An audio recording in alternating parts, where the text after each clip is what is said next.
fruitful week tayo ngayon. Amen. Praise the Lord. Yan.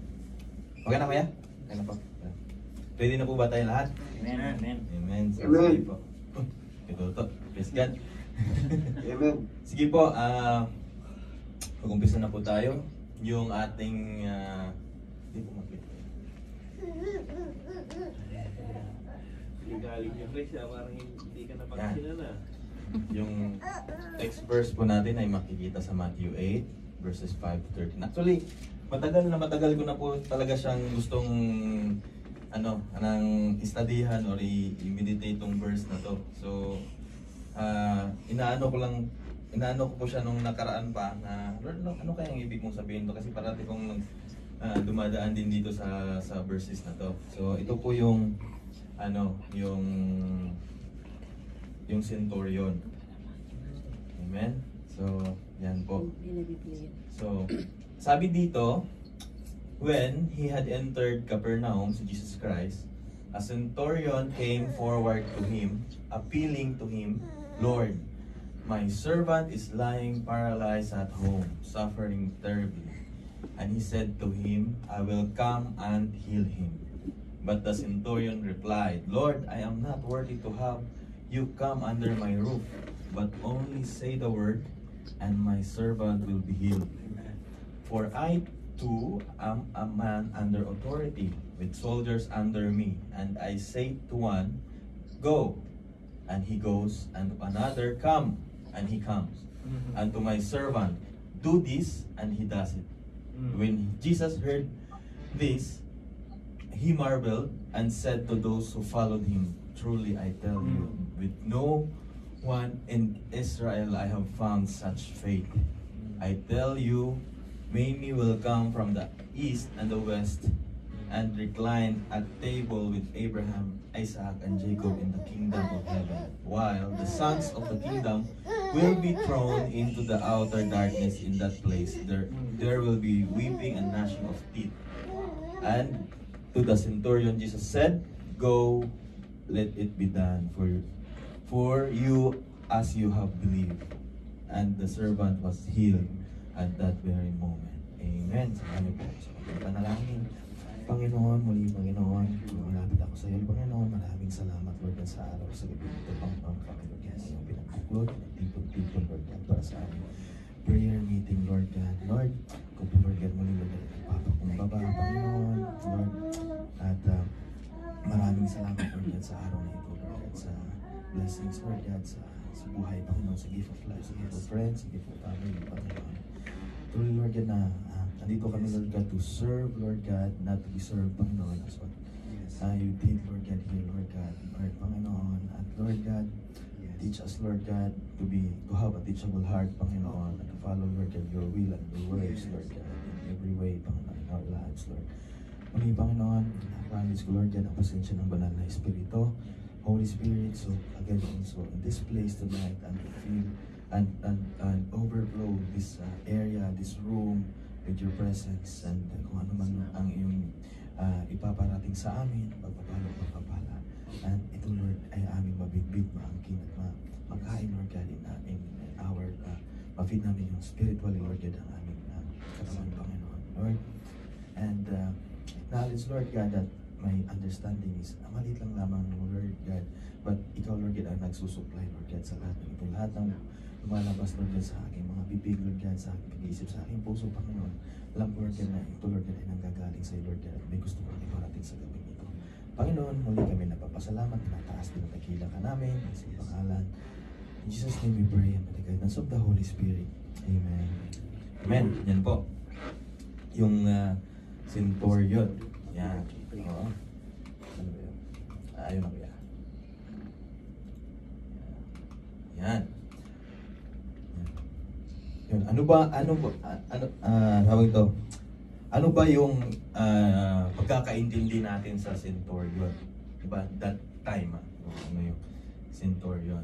So, yung centurion daw, ito po, they are mostly Gentile and Roman, and they are commander-in-chief, of 100 men. Yan po yung kinukumand nila. Marami silang mga alagad, sinasakupan o mga warriors, di ba? So they have leadership skills, men, and mga disiplinado, di ba?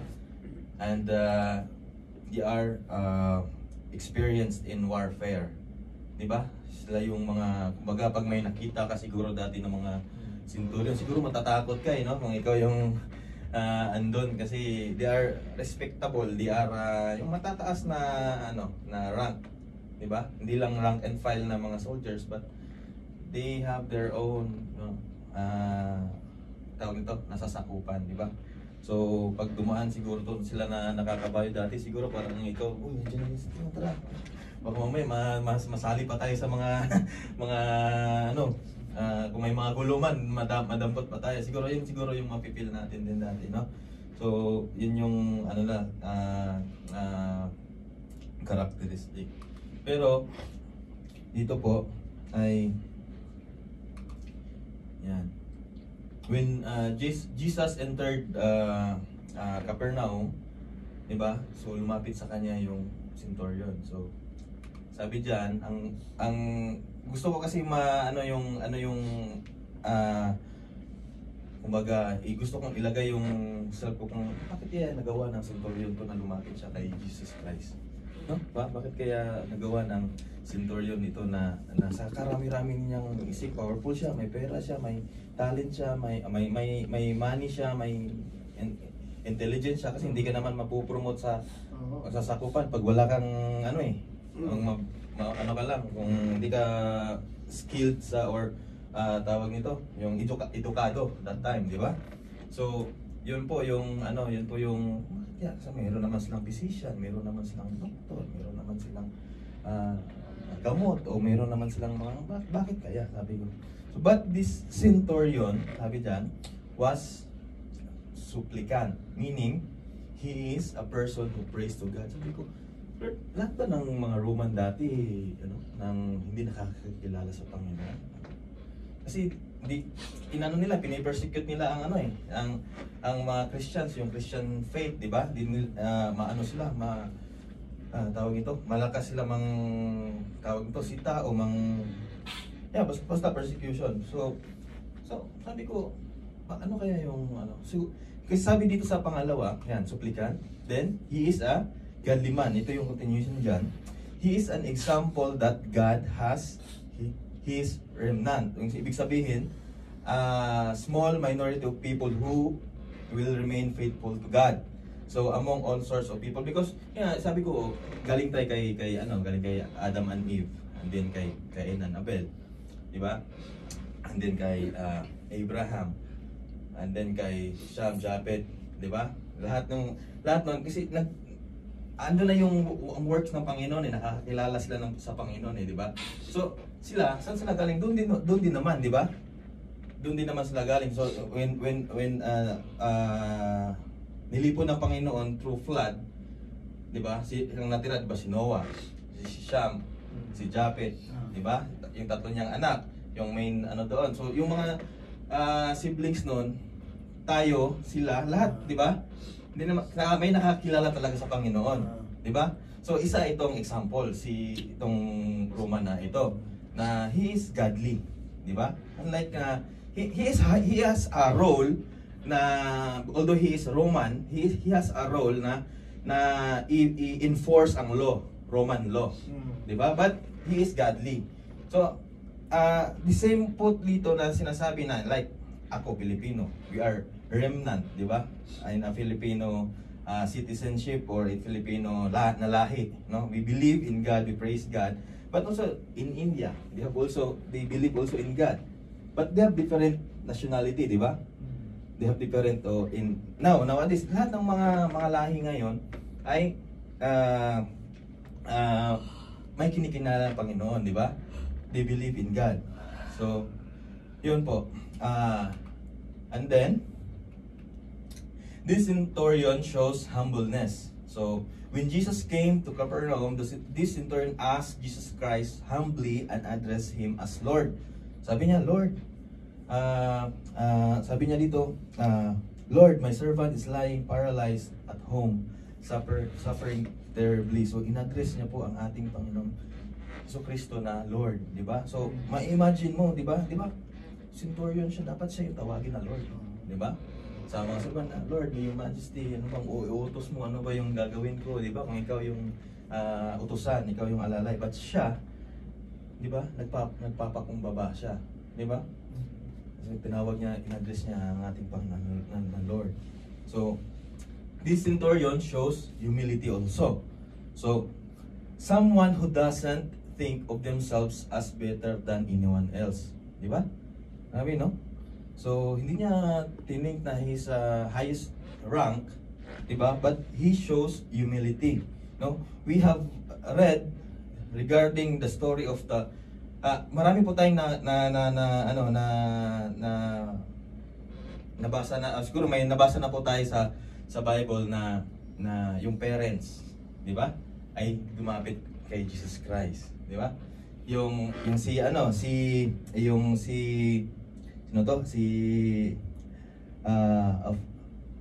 father na lumapit siya kay Jesus Christ sa kanyang daughter na akala niya napatay na. Di ba? Nakalimutan ko yung pangalan. Binasa ko yung kahapon eh. So lumapit siya kay Jesus, di ba? To heal his daughter, di ba? And yung isa, yung Canaanite woman, di ba? Na lumapit siya sa kay Jesus Christ sa kanyang anak din na demon possessed. So see the difference between these two, they are their daughter or anak nila. Pero ito iba. Alipin niya yung nilapit niya. Di ba? So, sabi niya, grabe yung ano na to. Centurion siya yung nag-enforce naman, pero nilapit niya yung servant niya doon. This shows talaga yung pagkababaang loob, di ba? Nilapit niya yung servant niya. But this centurion came not for a member of his family but for his servant. Sinabi pa niya, Lord, I am not worthy to have you come under my roof, but only speak the word, and my servant will be healed. So this centurion owned his unworthiness before God, no? So I'm not worthy to receive you, Lord, but only say the word, and my servant shall be healed. And he is seeking God's will, di ba? So kung will ni Lord na, Lord, but only say the word, na siya ay mahihil. Or pwede naman sabihin ni Jesus Christ na no, yung servant, ito na, dyan na talaga yung buhay niya. Kasi si Lord, yun yung susundin yung will ng Lord, di ba masusunod talaga yun, di ba? And then, sabi dito, shows great faith. So, for I also am a man under authority with soldiers under me, and I say to one, go, and he goes, and to another, come, and he comes, and to my slave, do this, and the slave does it. When Jesus heard him, he was amazed and said to those who followed him, truly I tell you, in no one in Israel have I found such faith. So, sabi ng God, go, let it be done for you according to your faith. Diba? And the servant was healed in that hour, in that very moment, without visiting his paralyzed servant. So, see the message? Diba? Even he is a Gentile, no, he is a member of a Roman. Diba? Usually, mostly, diba, they are called Gentiles. So, yet he honor and ask God's help with humbleness and humility and faith. For he is a great example for us Christians. Di ba grabe yung siya yung sisilbing example. Siya pa kaya? Di ba lumapit kay Jesus? Tayo pa kaya mga anak ng Diyos, di tayo lalapit sa kanya? Di ba? Dapat dapat tayong lumapit talaga sa ating Panginoon. Di ba nagawa nga niya, di ba sila yung nagpe-persecute ng human. Pero siguro yun nga, may talagang kada Rome, yung mga Egyptians, mga dati, mayroong talagang tao na nag-worship sa ating Panginoon. Hindi naman siguro natin masabi na wala talaga, di ba? So ito po, this taught me that what we are doing now before asking God or asking something to God, no, be it healing, provisions, not only for you but for others. Ito yung ginagawa po natin ngayon na pagtitipon, yung pag-pray natin sa ating Panginoon. So, we need to show ito po, di ba? Humbleness, humility, faith. We should acknowledge His sovereignty, yung acknowledge natin yung authority ng ating Panginoon and not ours, no? Ask for His will, not ours. Yung nga yung nakaraan na shinare ni Kuya Hiner na we should pray for God's will. Di ba? Ito po yung i-pray natin kasi sabi niya, if you only say the word, ibig sabihin yung hinaas niya yung will ng Panginoon, His servant will be healed. Di ba? So, ito po, and see His response to the centurion. Sabi ng Jesus Christ, kung meron po tayong ganito po, humbleness, humility, faith, di ba? Sabi niya, hindi nga siya Christians, pero sabi niya, kahit huwag ka nang pumunta, sabihin mo na lamang at magagaling ang aking servant. Diba? Grabe yung faith niya. Diba? So, his response, yung response ng God, because nga ito yung pinakita niya, is, sabi niya, I will come and heal him, not I will come and see him, di ba? Kasi alam na naman ng God yun eh, di ba? Kaya hindi man, okay, pupuntahan ko, tingnan ko. Di ba yun yung sinasabi natin yung mga tao, yung mga doktor o mga physician, pumunta. Magkasakit si sige nga, puntahan ko, tingnan ko, ay. Ano na to, puntahan na to sa, may na to, ng tawag ito na poisoning. Dali na to sa hospital. Pero sabi ng God, okay, I will come and heal him. So then, according to this, surely God will acknowledge our prayers and tell us, I will answer and do it. Diba? So, yun po, yung faith po natin, yung humbleness, yung humility, pag lumapit tayo sa Panginoon, diba? Not like we are praying here, pero iniisip natin, hindi naman yan hindi naman. Diba? So, yung will ng Panginoon, yung i-pray natin for us and for other people. Diba? Kasi hindi naman talaga natin yung kung ano talaga yung, kaya nga, always we need to seek kung ano man yung will ng Panginoon, di ba? Yung nakaraan nga, di ba, kami, kasi yung sasakyan ko nga, share ko lang din, is, nafe-feel ko talaga na pasira na rin talaga siya. Kasi nung nakaraan na pumunta kami doon, buti tanggap nila talaga. Naka-bypass na po yung niyan, yung heater niyan, kasi pumuswak yung yung tubo. Sabi ko, tinawag yung technician, yung technician namin doon sa pwede lang yung bypass muna. Saka napapansin ko na rin yung sa takbo niya, na So ako naman, ang response ko na iniisip ko kasi yung si Mrs. siya yung nagdadrive, babae, tapos medyo siyempre mamatayin sa gabi or mamatayin sa alanganin na lugar. Di ba? Siyempre isipin mo rin yun. Yung mga ganon. Sabi ko, Lord, ano ba talaga yung will mo? Sabi ko sa Panginoon. Kaya na-remind din ako yung binasa ko yung Genesis, nasa Genesis ako ngayon pa dito. Yung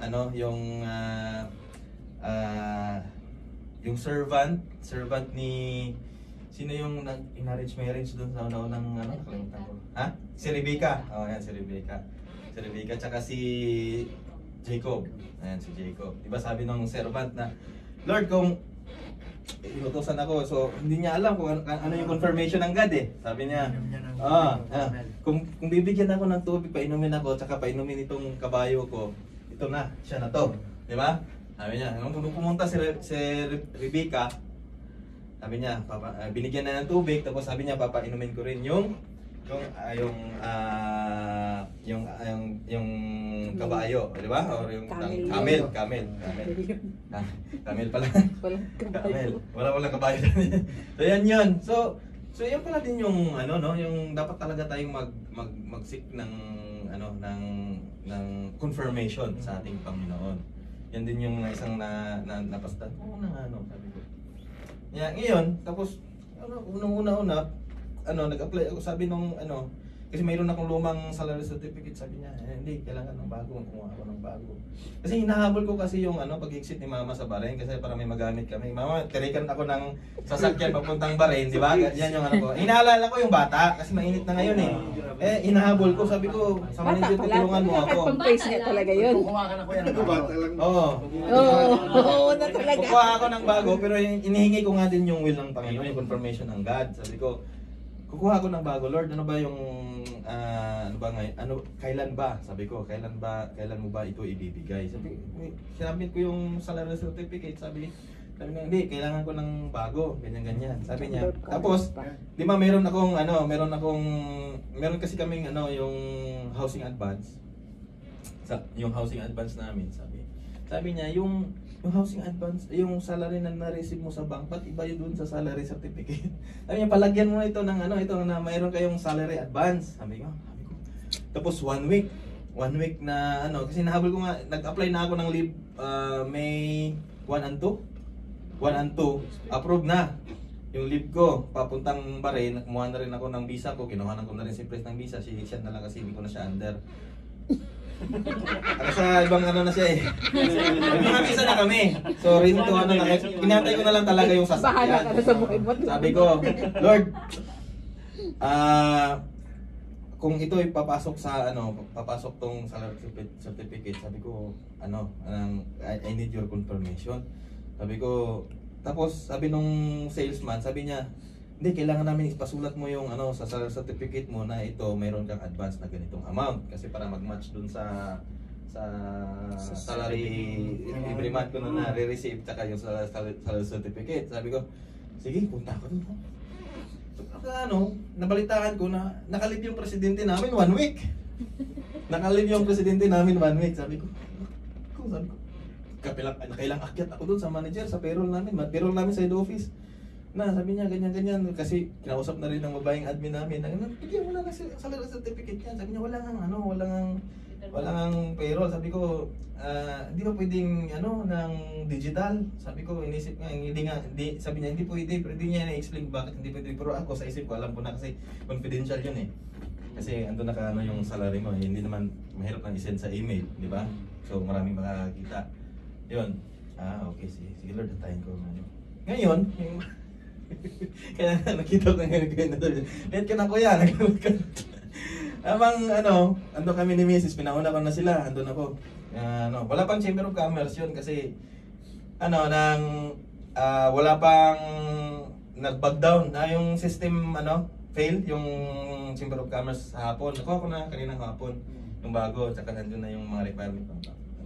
Pumunta ako doon, sabi niya ito yung interest. Sabi ko, ba't hindi pa rin bumaba? Sabi ko sa kanya. Hindi daw, binigyan lang ako niya ng discount doon sa, pinalis niya na parang 0.9% yung interest. Sabi ko, yung quotation niya iba, mas mababa yung sa una. Hindi kasi, kasi bracket pala yung nila, yung interest. Hindi ko alam kung bakit ganon. Yung bracket na kung mataas yung sahod mo, maliit yung babayaran mo, parang ganon ba?